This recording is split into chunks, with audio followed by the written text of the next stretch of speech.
Now, as important as it is to open a movie with a strong, impactful scene that immediately grabs the audience's attention, it's near equally crucial to wrap things up with a satisfying or at least memorable final sequence. After all, the last impression of a movie will colour the audience's impressions as the end credits roll, and a sour or underwhelming ending can taint an otherwise great or even decent film. And that's what we're here to talk about today. As I'm Jules, this is Whatculture.com, and these are 10 movies where the last scene is the best. Number 10. Seven. David Fincher's Seven boasts one of the most gut-wrenching climaxes to any film, well, ever. After serial killer John Doe turns himself in, he directs Detective Mills and Somerset to the desert where they're delivered a box. Somerset then opens the box and tells an increasingly agitated Mills to stay back, while Doe tauntingly informs him that he paid a visit to his pregnant wife Tracy and, as representing the sin of envy, decapitated her and placed her head in the box. Somerset then desperately attempts to get an incensed Mills to step away from Doe, reminding him that killing Doe will effectively allow him to win, completing the one remaining sin,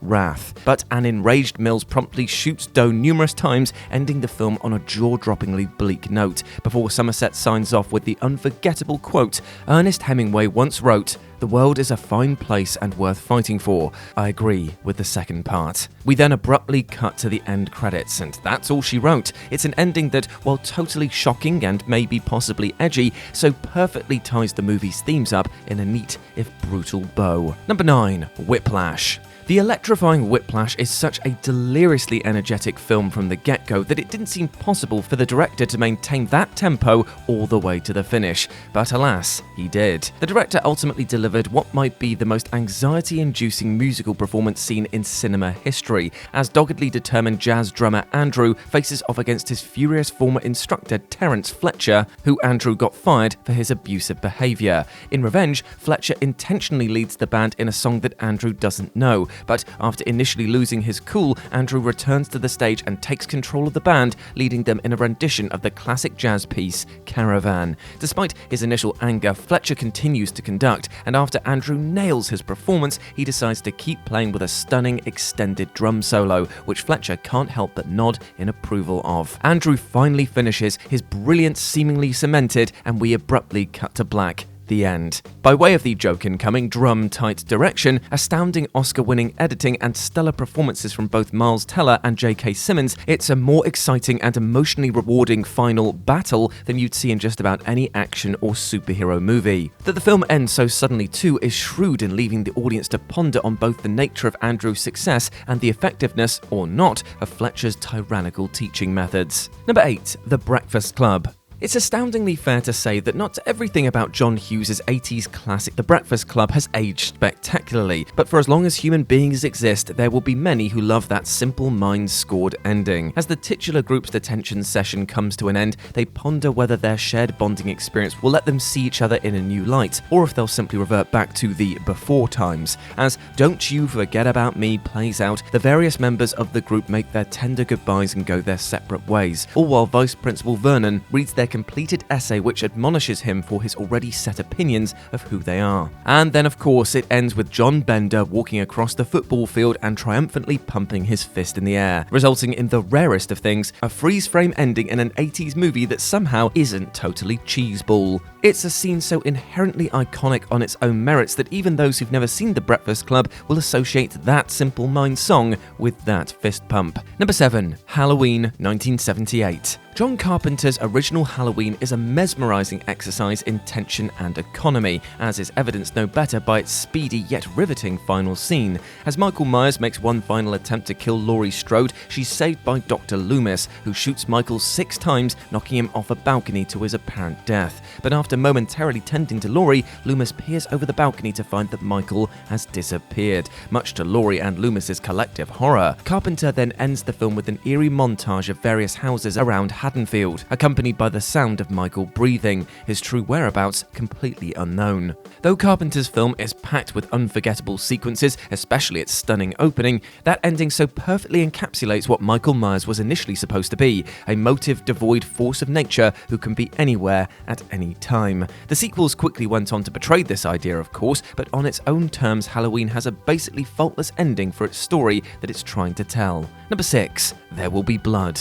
The final 15 minutes of Paul Thomas Anderson's masterful There Will Be Blood offer up a career-best work from basically everyone involved. In 1927, oil man Daniel Plainview is drunk at his lush mansion when he's visited by a former associate, preacher Eli Sunday, who wishes to sell him some land. Plainview only agrees if Sunday will denounce his faith and deem himself a false prophet, which he eventually does. However, Plainview then reveals that he's already drained the oil reservoirs on that land and so has no interest in buying it. As Eli becomes increasingly agitated, Plainview refuses to let up, calling him an afterbirth after drunkenly shouting at him. After dropping the immortal "I drink your milkshake" line, Daniel begins assaulting Eli and after chasing him around the bowling alley in his mansion, beats him to death with a bowling pin. Daniel's butler then comes downstairs to check on him, at which point Daniel tells him, "I'm finished," and hilariously upbeat classical music plays out.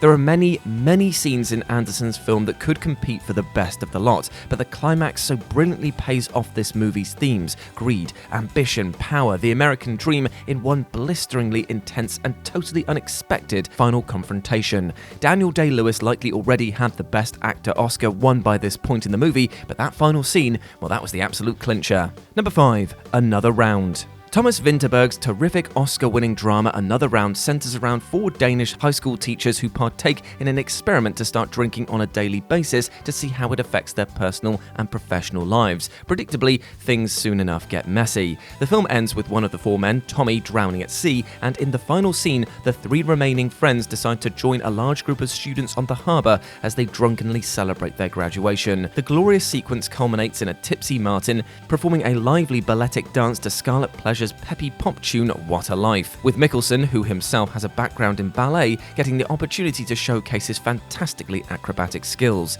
It's an ending that surrenders the light and dark of the story. Martin and his pals are lamenting their lost friend, but also celebrating his life, while appreciating both the misery and ecstasy that booze can bring with it. Number 4, The Good, the Bad, and the Ugly. Now, it might sound like a bit of a cheat here, but given that the final cemetery showdown at the end of The Good, the Bad, and the Ugly is effectively one 20-minute-long sequence, it definitely counts. Sergio Leone's Western masterpiece ends with Blondie, Tuco, and Angel Eyes converging at a gravesite where a cache of Confederate gold is allegedly buried. The Mexican standoff to end all Mexican standoffs ensues, with Ennio Morricone's mesmerizing the trio scoring a superbly elongated, excellently edited sequence that continually cuts between the trio as they prepare to draw. The standoff culminates in Blondie shooting and killing Angel Eyes, while Tuco's gun fails to fire as Blondie unloaded it the night prior. Before Tuco can claim his share of the gold and get away though, Blondie forces him into a noose as he takes his own half of the gold and rides off. But as Tuco screams at an escaping Blondie, Blondie shoots the rope suspending Tuco, leaving him to fight another day, while Morricone's iconic title track plays us out.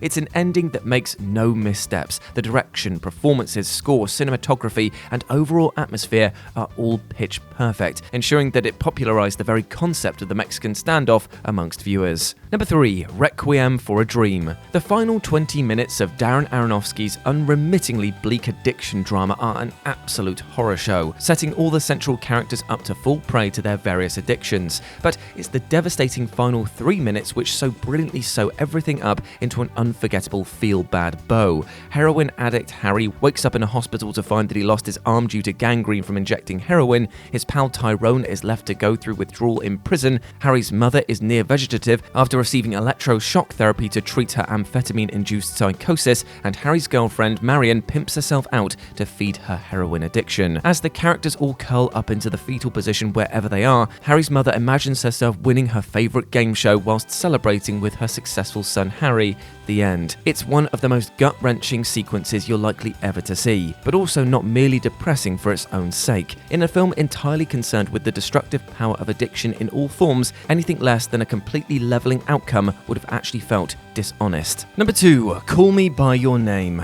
Though some may find this wonderful romantic drama Call Me By Your Name a little wince-inducing to watch these days due to recent events, it is a sublime piece of work on its own terms. The director tenderly explores the blossoming romance between 17-year-old Elio and a 24-year-old grad student named Oliver over a summer in Italy, but at summer's end, Oliver heads back to the US, leaving the youngster heartbroken. This is compounded by a climactic phone call in which Oliver reveals to Elio that he's now engaged to marry a woman that he's been seeing on and off for years. After After a brief chat, the pair call one another by their own names, something that they did throughout their romance. The phone call ends and Elio sits down by the fireplace. As he stares into the fire, tears begin to stream down his face, and visions of Gideon begin to play. We hold on this single unbroken shot of him crying for almost the entirety of the end credits. It's a perfectly devastating capper on which to end this small but significant chapter of his life, and surely it's the scene that guaranteed Chalamet a Best Actor Oscar nomination. And number 1, Saw.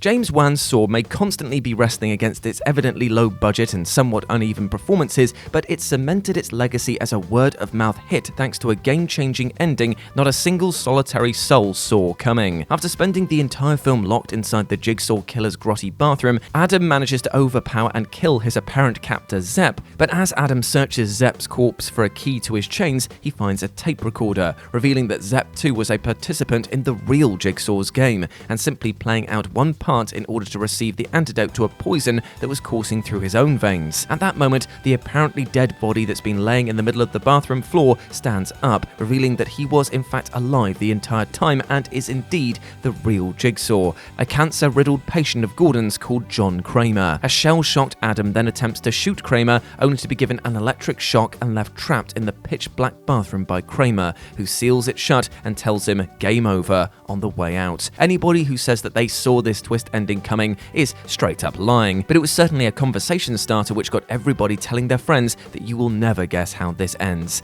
It's an ending so brilliantly flabbergasting that the series has basically been trying to one-up it ever since, and unsurprisingly has never succeeded.